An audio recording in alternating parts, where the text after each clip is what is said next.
Niye bu kadar bakıyorsun? Polis buldum falan yok. O da nereden biliyorsun? Yakınların ailesi kızımızı kaçırdılar diye şikayetçi oldu.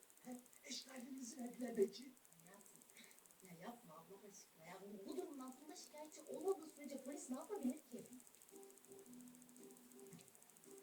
Kesin birini arıyor.